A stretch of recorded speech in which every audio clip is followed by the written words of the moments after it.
Embeera ya bunkenke nnyo erw'emiyaga mu disitulikiti y'Essembabule, omubaka Theodore Ssekikubo bw'asimattuse okukubwa amasasi agakutte omuntu gw'abadde naye ne gamuttirawo. Omusasi waffe Jimmy Sekabiito gy'ali n'ebisingawo. Enjege eno ebadde ku kyalo Kireega mu ggombolola y'Erwemiyaga. Omubaka Theodore Ssekikubo wabadde akubye olukuŋŋaana lwe olw'ebyobufuzi mwagenderedde okuperereza bannakibiina kya NRM bamulonde akwatire ekibiina kino bbendera mu kulonda kwa bonna okwa 2026.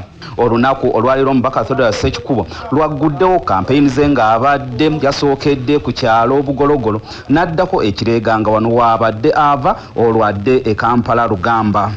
Abaserikale ababadde mu byambalo ebyefaananyirizaako eby'amagye nga batambulira ku mmotoka gyeyafanga ey'amagye nga balinga 10 era nga bonna babagalidde emmundu batuuse babuukako era basanze omubaka Theodore Ssekikubo amaze okwogera mu lukuŋŋaana luno olwo ng'ali n'omuvubuka Fred Sembusi ow'emyaka 25.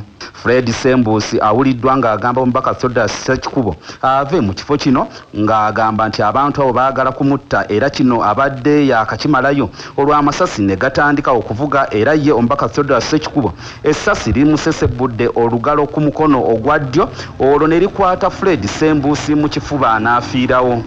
Omubaka Theodore Ssekikubo agambye nti erw'emiyaga bye balimu si kalulu wabula okwagala okumutta obussi era n'ategeeza nti bino byonna Pulezidenti Museveni n'abaduumizi b'amagye yabibategeeza dda. Gakwata abantu gabateeka mu bbuutu tugenda ku poliisi okugulawo emisango poliisi tegulawo misango. CDF deputy wetu amutegeeza, IGP ntumutegeeza, General Chief of Staff ntumutegeeza.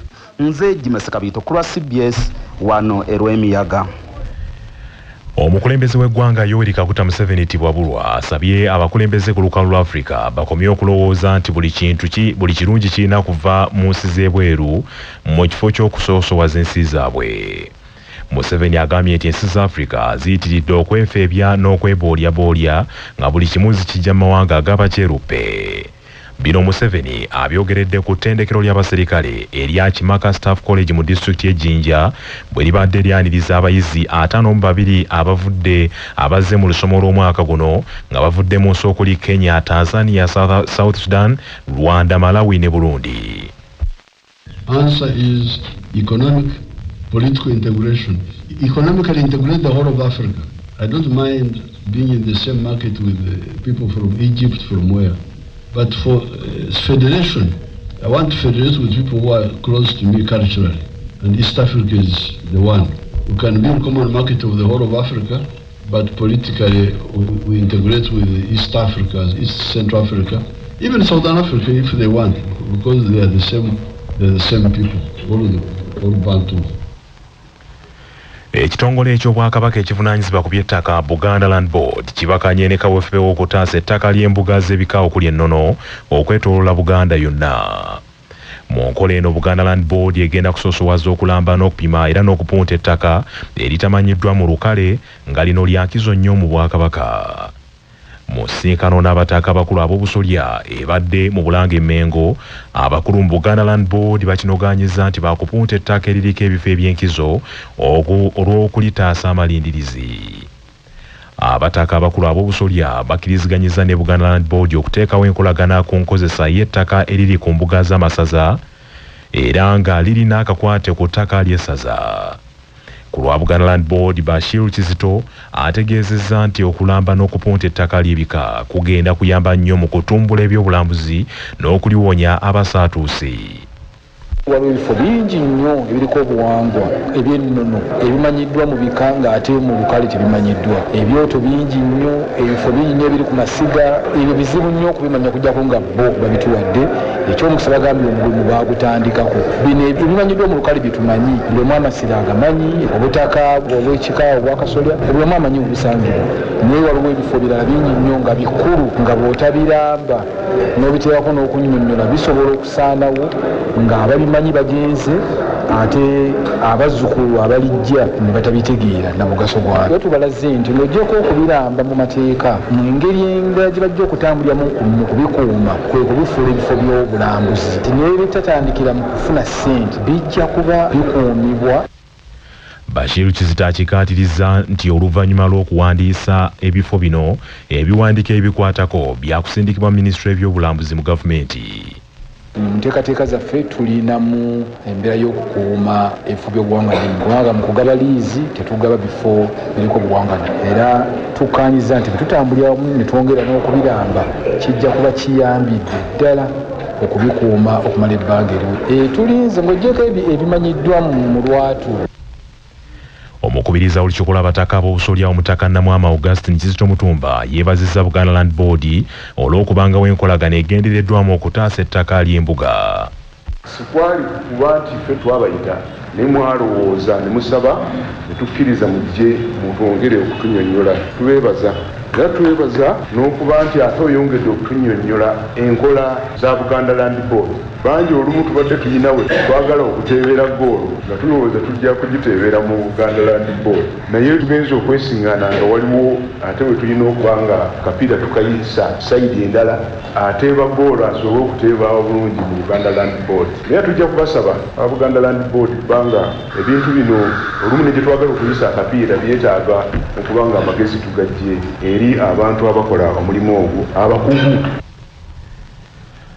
Bana NRM abasukka mu 6 be baggyeyo empapula zaabwe olunaku olusoose nga basaba okulamuza ekifo ekyokutuula ku lukiiko olufuzi olw'ekibiina ky'NRM oluyitibwa Seeke. Kino kyanjuddwa ssentebe w'akakiiko ak'ebyokulonda mu NRM Dr. Tango Doi.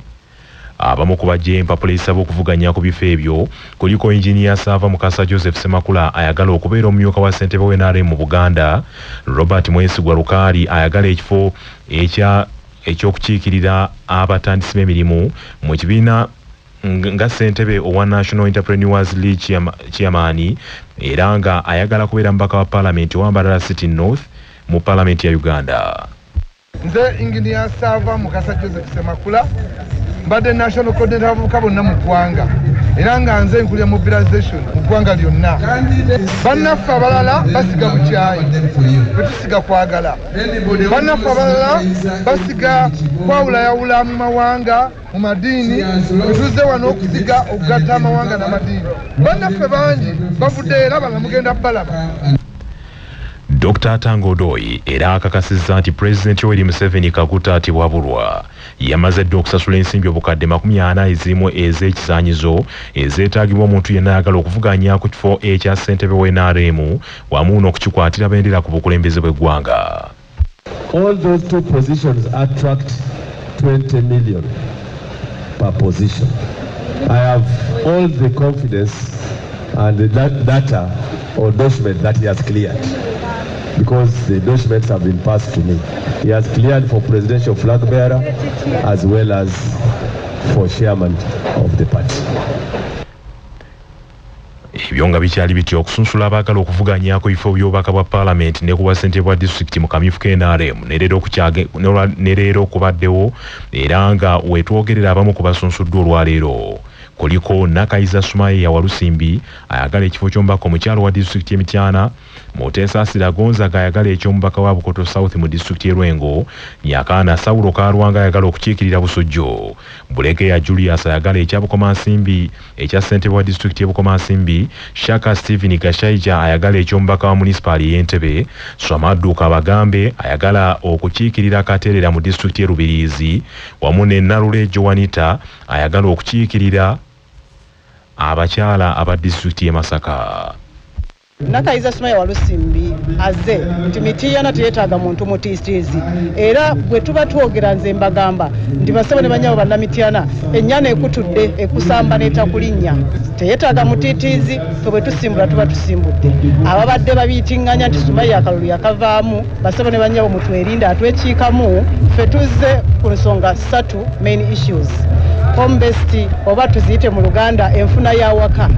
Amanya gange nze Mutesa Asira Gonzaga ngalo okubeebaza era n'okubasaba nti mu constituency n'ekitundu kyenvaamu ekyenkoni mwe muli olubiri lwa Ssaabasajja Kabaka njagala okubategeeza tugenda kukolera wamu ne gavumenti ya Ssaabasajja Kabaka okulabira ddala nga tutuukiriza ebigendererwa byayo mwanyi terimba nazo tuziteekesa mu nkola okulaba nga ekitundu kyaffe kikulaakulana. Ssaabasajja Kabaka awangaale. Nyakana Saulo Kalwanga Busujju emaze ekiseera nga yanoba nedda mu kkala emyufu kye tutayinza kukkiriza era olw'okuba nti obuweereza butono nnyo ng'omubaka gwe twalonda yagenda kubongoota ffe tukugamba bwe tuba tukusindise mu parliament tuba tukusindise genda ku luzzi kusaka okomezewo bannabusujju Sebulegeya Julius ddagala lya Bukomasimbi bannabukomasimbi mwenna tubategeeza nti omulimu tufe tugumaze kati tudda mu maaso gammwe ate era mutulamule tubasaba mutukwatire wamu nga NRM mutuwa obukulembeze obulungi okulaba disitulikiti yaffe egeretuuka ku nti abantu b'e Katerera mu Lubirizi district essaawa yonna ebyammwe biteredde Kyaddaaki abamu ku bannakibiina ky'NUP ababuzibwawo mu mwezi ogwokusatu omwaka guno bazzeemu okulabwako we baleeteddwa ku kitebe ky'ekibiina ekyo naye nga bano embeera y'obulamu bwabwe teyeeyagaza. Bano kuliko Shakur Ssentongo amanyiddwa nga Gaza Media eyabuzibwawo ng'ennaku z'omwezi 5 omwezi ogwokusatu omwaka guno ne Mpalanyi Michael naye ng'abadde yabuzibwawo era ab'eŋŋanda z'abano babadde babanoonya ne babavaako.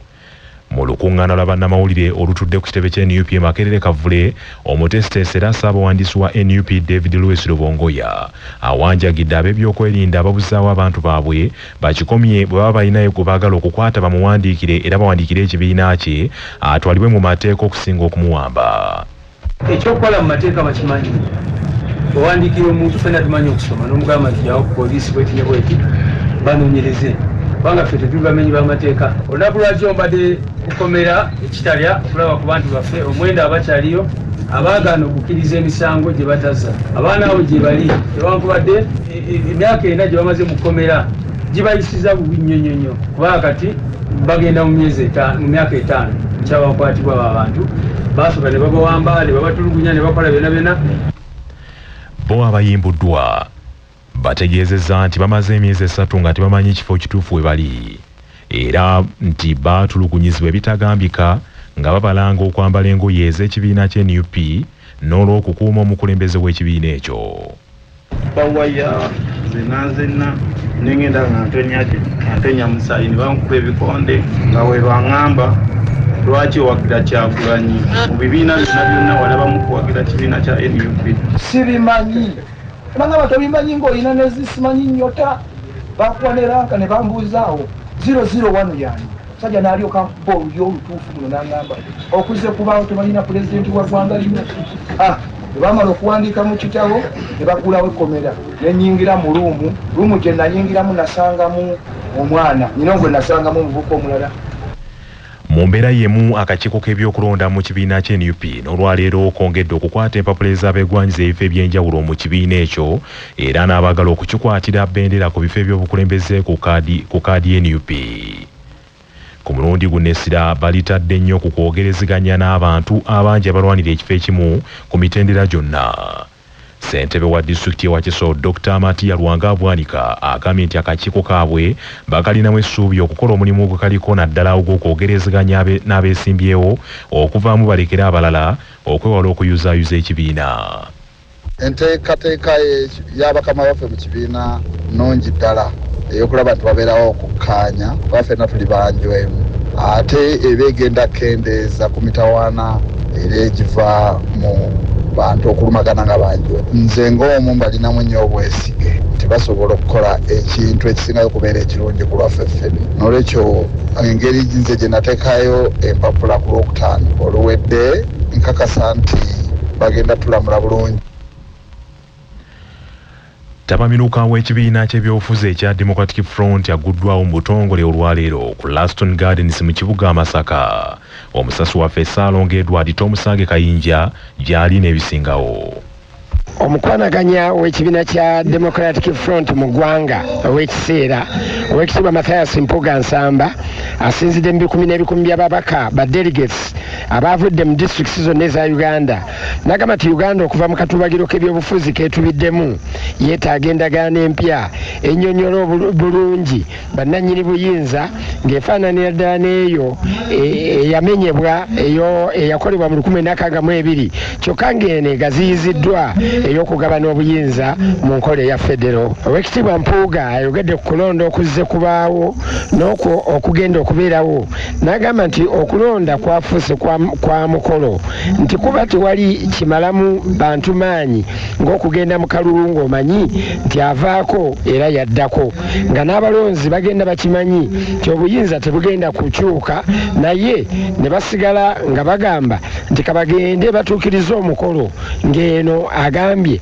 nti yembeera eriwo buli luvannyuma lwa myaka 5 n'agamba nti ekyo okutuukirira amateeka ag'ebyokulonda galina okukyuka enkola ey'akakiiko k'ebyokulonda erina okukyuka ssemateeka naye alina okukyuka okukyusa engabana y'obuyinza okulonda kubenga kulina emiramwa so si kumalira bantu biseera. Eggwanga Uganda eriwezezza emyaka 62 bukyalibangibwawo bw'aba muntu aba akuze era ng'asajja kudde aba asuubira okukola ebyekikulu.